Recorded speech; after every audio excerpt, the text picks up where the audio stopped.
Hi, welcome to our channel where we share the most intriguing stories. When Daniel Hargraves inherited his grandfather's land, he expected trees and maybe a rusted tractor. Instead, he found a thriving suburb built on lies, fraud, and his property. What began as a quiet visit turned into a legal war for truth, justice, and an entire neighborhood. I never imagined I'd be standing on the edge of a massive legal and emotional avalanche, holding nothing but a faded manila envelope and a GPS pin in rural Georgia. My name's Daniel Hargraves, 38, software architect, rational to the bone, not prone to drama. I live in Austin, Texas, and spend more time talking to back-end servers than to people. So when I got a letter from a law office in Savannah saying my grandfather, Roy Hargraves, had left me 120 acres of land, I thought, cool. Maybe some woods, a shack, maybe even an old canoe rotting under a tree. I hadn't heard from him in years. We weren't close after his health declined, and our family had fractured around his care like ice underweight. I flew out mostly out of obligation. I figured I'd sign some papers, take a photo for the family group chat, maybe sell the land to someone looking to build a fishing lodge. I rented a beat-up Ford, threw my duffel in the back, and drove 2 hours out to a place called Willow Lake. Trees turned to pastures, pastures to gravel roads, and eventually my GPS told me, "You've arrived." I blinked. This wasn't woods. This was a neighborhood. I got out of the car and stood in stunned silence, taking in rows of pristine, modern suburban homes, cookie-cutter, two-story houses with flagpoles, flower beds, and kids on scooters, asphalt roads, street signs, garbage bins, all neatly in place. My grandfather's 120 acres were gone. In their place stood a fully developed residential subdivision. I checked the coordinates 3 times. I zoomed in on the satellite view on my phone. It matched exactly. The plot lines, the contours, the lake at the far end. This was it. This was the land I inherited, and someone had built 90 houses on it. It felt like walking into an alternate universe, one where I had somehow been erased. No sign of Grandpa's cabin, no fences, no private property markers, just a fancy sign near the road that read, "Welcome to Willow Crest, a private HOA community." I got back into the car and drove slowly into the neighborhood. My pulse was a steady drumbeat in my ears. I passed kids riding bikes, someone walking a golden retriever, and a man meticulously power washing his driveway. No one knew I was driving through what was, on paper, my land. The further I drove, the more surreal it became. I found a small roundabout with a pretty brick building labeled HOA office, complete with mailboxes and neatly trimmed hedges. I parked and just sat there for a moment, the steering wheel warm under my fingers. This wasn't just a clerical error. This wasn't a shed built a few feet over a line. This was a community constructed, roads, power lines, plumbing, on a piece of land that should have been untouched, privately held by my family. Something was very, very wrong. And I had a gut feeling that it wasn't just a mistake. It was something worse, something deliberate. As I stepped out and looked around, I muttered aloud, "What the hell happened here?" And that was the last moment of peace I'd have for a long, long time. I must have stood there for 5 full minutes, just absorbing the absurdity of it all. The HOA office, the flagpole, the cheerful landscaping, and the fact that it all stood on land I legally owned. Eventually, curiosity overpowered disbelief, and I walked up to the front door. It was unlocked. Inside, the air smelled like fresh paint, printer toner, and smugness. A receptionist, probably mid-20s, blonde with nails too perfect for real typing, looked up and offered a tight-lipped smile. "Can I help you?" she asked, in the tone of someone who really hoped I'd say, "Just looking." I cleared my throat. "Yeah, I think there's been some sort of mistake. This entire development was built on land that legally belongs to me." She blinked once. "Are you a prospective buyer?" "No," I said, trying to keep my voice even. "I'm Daniel Hargraves. I recently inherited this property through my grandfather's estate, and I believe this HOA office is standing where his barn used to be." There was a long pause, followed by a skeptical smirk. "Okay," she said, drawing the word out like she was talking to someone unwell. "I'm going to get Mrs. Langston. Enter Marcy Langston, HOA president, blazer over a polo, hair in a tight bun, clipboard permanently affixed to her arm like a medieval shield." She emerged from the hallway with the gait of someone used to people obeying her before she even opened her mouth. "You're the one making noise about some inheritance?" she asked, arms crossed. I introduced myself again, offered the notarized copy of the deed. She didn't even look at it. Her lips curled into a diplomatic smile that didn't reach her eyes. "I think you're confused, Mr. Hargraves. This development was approved by the county years ago. The land was sold legally. All construction was permitted. You're welcome to take that up with the clerk's office." "I already did," I replied. "The title was never transferred. There's no record of a sale. This property was never subdivided or rezoned. I have the chain of custody, original plats, my grandfather's will, and tax records. Nobody had the right to build here." That was the moment Marcy's smile cracked. Just a flicker, but it was there. Then she recovered. "Well then, I suppose you'll have to speak with our legal counsel. In the meantime, I strongly suggest you don't trespass on private property. Some of our residents are concerned." "Private property?" I echoed. "Lady, I own this land." She stepped closer, eyes steely.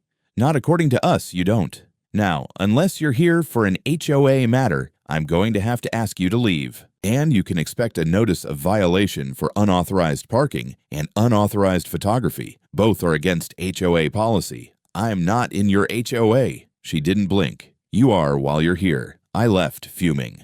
Back in the car, I found a folded flyer wedged under my windshield wiper. "Willow Crest HOA reminder. All visitors must be approved. Unauthorized individuals will be reported to local authorities. We take community security seriously." By nightfall, the first email arrived, sent to an address I never gave them. It accused me of attempted intimidation, false claims of ownership, and warned of escalation if harassment continues. The next morning, a uniformed security guard in a golf cart followed me slowly while I walked the perimeter. An older woman watering her lawn yelled at me to go back to wherever I came from. A teenage kid flipped me off while riding past on a bike. I was starting to understand something unpleasant. These people weren't confused. They weren't victims of a clerical error. They were entrenched in a lie so deep, they'd fight tooth and nail to keep it alive. They'd built an entire world on my land.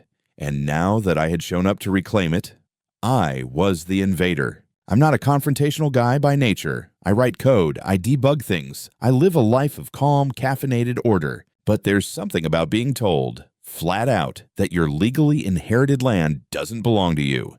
That flips a switch in your brain. Marcy's smug little dismissal replayed in my head like a glitching loop. I knew I needed backup.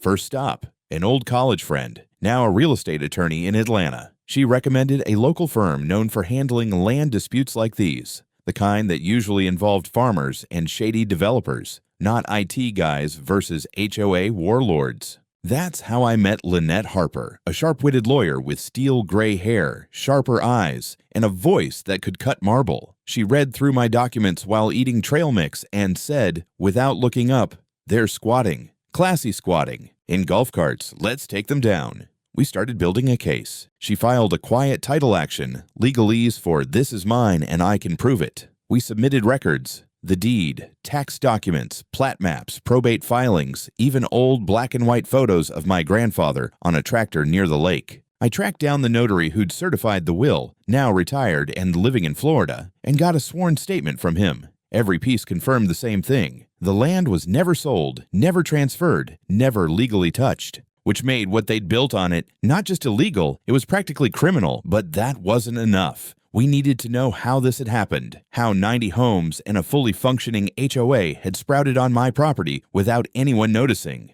That's when I hired Ken Briggs, a private investigator recommended by Lynette. The man looked like he'd been pulled from a detective novel. Rumpled blazer, permanent scowl, coffee breath strong enough to melt steel. Within a week, he had unearthed something huge. Turns out the construction permits were filed 5 years ago under a power of attorney, allegedly signed by my grandfather 2 months after he had been legally declared incapacitated by a court. The signature didn't match. The notary listed had died years earlier. The whole thing was a fraud. A fake document had been used to initiate the sale of land that was never for sale. Worse, the developer who started the project, someone named Daryl Kay, had vanished. His LLC was dissolved, his phone disconnected, and his last known address was a P.O. box in Nevada. But Ken got lucky. One of the original contractors still had emails that showed Marcy Langston had been CC'd on documents referencing the questionable power of attorney. She knew. She absolutely knew. We leaked one of those emails, an especially damning one where Marcy literally says, Let the heirs dig it up if they care that much. What's done is done. To a local journalist. The story hit the local paper's website like a lightning bolt. Subdivision built on stolen land. HOA president named in explosive emails. And just like that, the narrative shifted. I wasn't the angry guy making trouble. I was the guy trying to reclaim stolen ground. Neighbors started whispering. A few even emailed me anonymously saying they had always found things strange but didn't know what to do. One message just said, "I checked my own deed. It's a mess. What if we've been lied to too?" I knew then, this wasn't just my battle anymore. The whole house of cards was beginning to wobble. If there's one thing worse than a crooked HOA, it's a cornered crooked HOA. The moment that article dropped, Marcy Langston didn't just double down. She went full supervillain. You'd think someone caught forging legal documents would call their lawyer and start damage control. Not Marcy. No, she called a meeting. It started with a sudden uptick in aggression. Within 48 hours of the news breaking, I received no fewer than 5 violation notices from the HOA. My infractions? Loitering in common areas, verbal aggression, and my personal favorite, unauthorized standing. Not trespassing. Standing. I'd leaned on a mailbox post while talking on the phone. I was, apparently, a threat to neighborhood stability. Then came the public smear campaign. Flyers appeared on front doors and in mailboxes with my photo. Where they got it, I don't know, probably from a ring cam under the headline, "Dangerous Imposter on the Loose Claims to Own Our Community." It read like a satire piece. Phrases like delusional drifter, weaponized inheritance, and likely attempting to scam elderly residents were used liberally. My favorite line, "He has never paid an HOA fee in his life." And it shows. I almost wanted to frame it. Then things escalated from stupid to scary. One morning, I walked out to find my car covered in sticky notes, hundreds of them. Everyone read, "You don't belong here." A few had questionable drawings. It was childish, sure, but something about the volume of it, the commitment, made the air feel heavier, like they were trying to bury me one piece of paper at a time. Later that week, someone tampered with the sprinkler control box I'd installed to keep some of the surviving trees watered. The wires were sliced cleanly. A message scratched into the plastic lid read, "Not your trees." The final straw came during one of my late-night visits to document property lines. I parked on a dirt easement by the lake, got out with my camera and a headlamp, and noticed the faint smell of smoke. I turned toward the tree line just in time to see flames flickering from my grandfather's old equipment shed. I ran, called 911, and tried to douse the edge of the blaze with lake water until the fire department arrived. By the time they got it under control, the structure was gone. So were the boxes of old family records I'd stashed inside. The fire chief said the cause was undetermined, but he didn't look convinced. And neither was I. Fortunately, my security cameras had a clear view of the area. 2 figures, hoodies, one with a limp, one wearing bright white sneakers. The footage wasn't cinematic quality, but it was good enough. We handed it over to the sheriff's department, and they took it very seriously, especially after I shared the threats, the flyers, the vandalism. Things started happening fast after that. The sheriff got a warrant. HOA board members were called in for questioning. And guess who happened to walk with a limp and own white Nikes? Marcy Langston's nephew, Justin, a recent intern at the HOA office. Turns out he wasn't just the muscle. He was also the guy who installed the new office security system. And guess what he forgot to delete? There's something surreal about walking into a courtroom, knowing that everyone inside is technically living on your land. I stood beneath the vaulted ceiling, polished oak all around me, American flag stiff in the corner, and felt a calm I hadn't known in months. Not because I wasn't nervous. I was. But because finally, after everything they'd done, everything they'd torched, vandalized, forged, and fabricated, it was time for the truth to become law. The courtroom was packed. Local news outlets had caught wind of the case after the fire. HOA members filled the gallery, some glaring, some wide-eyed, some just looking confused, as if realizing for the first time this wasn't a petty zoning dispute. A few sat with their mouths slightly open as if waiting for someone to wake them from a collective hallucination. And at the defense table, Marcy Langston, wearing a blazer that tried to look powerful but couldn't hide the sweat on her brow. She wouldn't look at me. On either side of her sat 2 board members and their tight-lipped lawyer from some HOA specialist firm out of Atlanta, who looked like he hated small towns and everything in them. Our side was clean. Lynette Harper, cool as a winter morning, adjusted her glasses and whispered to me, "Smile like you've already won." We began with the chain of title, century-old deed, tax records, probate files. Lynette walked the court through it like a history lecture until the judge, a man with a sharp jawline and zero patience for theatrics, finally leaned forward. "So, let me clarify. Mr. Hargraves is, according to this documentation, the legal and sole owner of the land on which Willow Crest was developed?" "Yes, Your Honor," Lynette replied. "Every square foot of it." Then came the forged documents. The power of attorney signed by a man 2 months after he'd been declared mentally incompetent, the notary who didn't exist, the developer who'd vanished into the Nevada desert, the pièce de résistance, an email thread where Marcy wrote, "It's easier to ask forgiveness than permission, and odds are the heir will never show up."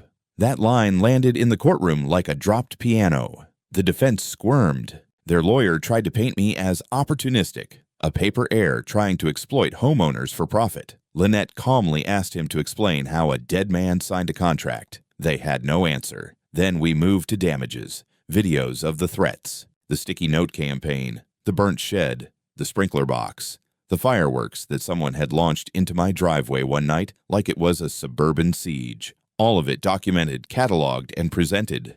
And the final dagger. Security footage from the HOA office itself. Apparently, Marcy's nephew Justin hadn't just failed to delete logs. He'd also recorded an entire conversation where board members discussed ways to delay any court action until we can get the land rezoned. The courtroom was so silent, you could hear Marcy's pen tremble against her legal pad. When the verdict came, it hit like thunder. The court recognizes Daniel Hargraves as the lawful owner of the property in question. The development of Willow Crest constitutes unlawful occupation. Furthermore, the court finds sufficient cause to refer HOA leadership for criminal investigation into forgery, fraud, conspiracy, and harassment. Marcy slumped forward. 2 board members began arguing with their attorney in hushed panic. I just sat there, feeling the weight of months of chaos, fear, and absurdity lift from my chest. And then came the unexpected twist, one that nearly brought the entire courtroom to a standstill. The judge looked directly at me and said, "Mr. Hargraves, this ruling means you now have legal claim over not only the land, but every immovable improvement built upon it, including homes, roads, utilities, and common areas. This will, of course, be subject to individual legal negotiations, but the default status is ownership. Ownership of an entire neighborhood." I looked at Marcy. For the first time, she looked afraid, not because she was going to jail, but because I now legally owned her house. Owning a neighborhood is a strange kind of power, one I never asked for, but one that now sat squarely in my lap like a purring tiger with a switchblade tail. The ruling didn't just hand me a piece of paper, it handed me leverage. 90 homes stood on my land, 90 families, 90 mortgages tied to addresses that technically sat atop property I now owned outright. The first few days after the verdict were weird. People started acting like I was some kind of warlord. One man left a bundt cake on the hood of my truck with a note that read, "Thank you for saving us from that lunatic. Please don't evict us." A couple approached me at the gas station to offer a hug and ask if I planned to bulldoze the cul-de-sac. A teenager nervously asked if he should start packing. I won't lie. There was a moment, probably while staring at that cake, when the petty part of me wanted to go full Game of Thrones, make Marcy mow my lawn, rename every street Hargraves Lane, maybe replace the HOA clubhouse with a taco truck and a karaoke stage. But no, I wasn't here for revenge. I was here to do what Marcy never could: build trust. Lynette and I brought in a property management team and launched a 3-phase transition plan. Phase 1, stabilize. I issued a formal moratorium. No one would be evicted. Every resident would have the opportunity to remain in their homes under temporary licenses while we sorted ownership titles, easements, and tax implications. I even held a town hall meeting, me standing on a folding chair in the park, wearing jeans and holding a mic that kept cutting out. The mood was tense at first. People had questions. Some had anger, but most had relief. I answered everything I could, promised transparency, and watched as that wall of fear slowly, collectively cracked. Phase 2. Options. We offered residents 3 paths forward. 1. Lease to own. Affordable payments over 15-20 years with full title at the end. 2. Buyout. For those who could purchase outright with deeply discounted land costs to reflect the prior fraud. 3. Standard lease. For those not ready to commit but wishing to stay. Every agreement came with protections, clearly defined terms, and, most importantly, no HOA authority unless voluntarily adopted later through legitimate democratic vote. The result? A flood of signatures. People lined up to sign deals with me like I was selling keys to peace of mind. One woman cried as she signed her paperwork and said, "I finally feel like I own my life again." Phase 3 was where the fun began. I restructured the community completely. Out went the old HOA office, replaced with a shared-use co-working space called The Dock, where freelancers, remote workers, and even a retired teacher with a typewriter came to write his memoir. We added bike trails, a real community garden, not a fake one for show, and even started a monthly outdoor movie night by the lake. And yes, one evening I did fire up a karaoke machine under the clubhouse awning and belted out Sweet Home Alabama in front of 50 people holding s'mores. Someone handed me a homemade t-shirt that read, "Hargraves, Landlord of Legends." I wore it without shame. Financially, let's just say the entire project turned into a very healthy investment. The area attracted attention from local developers, but I turned them away. We weren't flipping anything. This was going to be a community reborn, not resold. Even those who had supported Marcy, some grudgingly, some out of fear, began to come around. They saw that I didn't want their homes. I just wanted what should have happened in the first place. A neighborhood built on truth, not theft. I didn't just win a case. I inherited a second chance for everyone here. 1 year to the day after I first stepped foot into Willowcrest, I stood at the center of the same neighborhood, now transformed, and flipped a burger with one hand while holding a giant inflatable flamingo in the other. We'd turned the old HOA parking lot into a grill zone, lawn chair arena, and bouncy house empire. The HOA sign now read, "Willowcrest Community Bash, hosted by that guy who owns the dirt." We called it the first annual Free People's BBQ. Kids ran past with ketchup-streaked faces. A DJ, who used to be the HOA treasurer and was now our volunteer music man, was spinning 80s hits and sipping lemonade like he'd never threatened to find someone over mailbox height. I was wearing a t-shirt that read, "Supreme Overlord of Lot Number 73, a gag gift from one of the residents, and a foam crown someone snuck onto my head while I manned the grill. People had started calling me Mayor Dan. I tried to stop them. I failed. But the real show came around sunset. I was mid-s'more when someone nudged me. Dan, look who just showed up." I turned, and there she was. Marcy Langston, not in a blazer, not flanked by lawyers. Just Marcy, in sandals and a cardigan, holding what appeared to be a very nervous potato salad. Heads turned. The music dipped. A hush fell over the event like someone had unplugged summer. She approached slowly, paused near the lemonade table, then walked up to me with all the grace of someone walking through social landmines. "I thought I'd stop by," she said awkwardly. "I made this. It's low sodium." She handed me the bowl like it might explode. I stared at it, then her, then said, loud enough for the crowd to hear, "Is this a peace offering?" Marcy flushed. "Let's call it a condiment-based ceasefire." I grinned. "You're lucky I didn't make a restraining order part of the menu." That broke the tension. People laughed. Someone cranked the music. Kids screamed something about marshmallows. And then, because I couldn't resist, I stepped back, raised my spatula, and shouted, "Ladies and gentlemen, justice has been served. Medium rare." Cue cheering, actual confetti from God knows where, and a spontaneous dance circle in the grass. Someone handed me a Bluetooth mic. I did what I had to do. Yes.